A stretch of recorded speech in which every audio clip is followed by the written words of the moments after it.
The most astute of you guys always talk about the give and take, the back and forth, and we saw that tonight. Talk to us about how you're able to absorb punishment and immediately come back and dish it out, and it's back and forth and back and forth. How do you stay locked in like that? I don't think I, took any punishment. I feel as though I'm fresh. I could go another 12 rounds right now, but when you got somebody, we in a fight game, I knew that, he wasn't coming to lay down. That's why I told y'all before I was, like ready to go 12 rounds. You know what I mean? So I knew that he was coming, gamed, and I've been in his position before, so I knew that he was coming strong. So I just did what I had to do. When I, hurt my hand, I try to play it off a little bit and get the job done by any means. Quick follow-up here. Lastly, while Isaac was up here with his family and with his dad, he mentioned kind of that he thought that he made you gun shy at some points in the fight. Can you comment on that?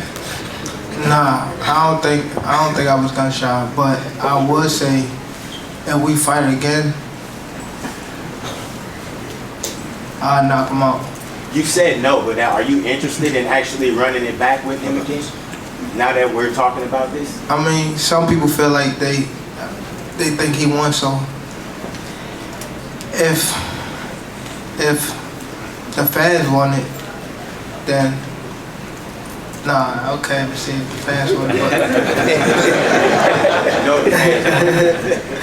I mean, whoever best out there with the best opportunity, I ain't turning down nothing. It's never been a time when somebody, my promoters, Leonard or Floyd came to me and said, we want you to fight such and such, and I was like, nah, that's not a good idea. Or I'll, I fight whoever they put in front of me, you know what I mean? So, it is what it is. I feel as though that the time will tell. Time will tell for sure. Tank, tremendous fight, great fight. 3 fights, 3 sellouts.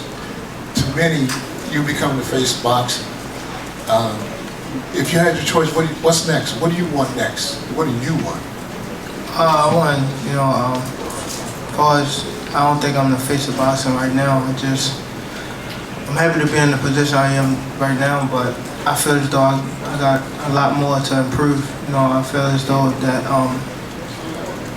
if I keep doing it, I can, there's no limit. You know what I mean? But as far as me, whoever they put in front of me, be whoever they put in front of me. You know what I mean?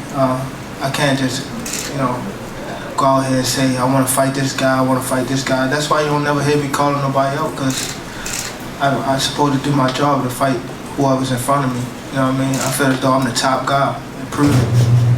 So they call me out, and when the time comes, they come. Tank, I know you have to get your hand examined still, but how bad do you get the sense that it is now, and is it maybe something that you haven't felt before, or can you tell us what you're feeling in your hand right now? I think that it's the first time it ever happened to me. I feel like not just one knuckle, but a couple of them. My hand's shaking a little bit, but that's ain't no big deal. I got the job done, so we move on. Steven Guadagno, Carolina Sports. Tank, congratulations, man. Right here. This was the first time you fought a shorter fighter in a long time. Talk to me about that. I don't know, just talk about that and how that affected your game plan in the fight. It wasn't really, I wasn't really uncomfortable, fighting a short fighter. The only thing was when I was throwing my punches, it was hitting on the top of his head, so that's why my hand was hurting so bad. So I think that's why I didn't get the knockout, because he was shorter, and then, I ain't want to dip down to like really low to his level, because I didn't want to get caught with, a strong shot, and, so I just, did what I did, I didn't want to hurt my hand too bad, but once I started catching them, I just want to clarify with Calvin and perhaps with Tank too. You came into the fight with a hand injury. That's what Calvin is saying. Yeah, but I don't want to put it on my hand. You know what I mean? I did what I did. This about boxing. You know what I mean? I knew I was coming in at this fight. You know what I mean? So forget the hand. I did what I had to do. Young in hand got hurt and came. He never complained about it. He came out here and put on a hell of a show. 2 months ago. That's the bottom line. He fought this kid with one hand. He came in the corner at the 6th round and said, my hand is hurting. And if you look at the tape, I said, man, I don't want to hear that. Fight through it. And he done it. Y'all got to give this young man his props. Day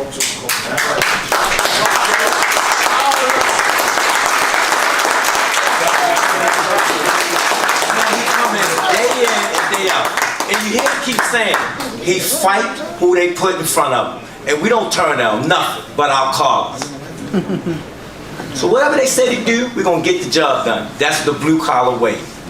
We're trying to bring boxing back. All right, guys, one more down here and then one in the back to wrap it up.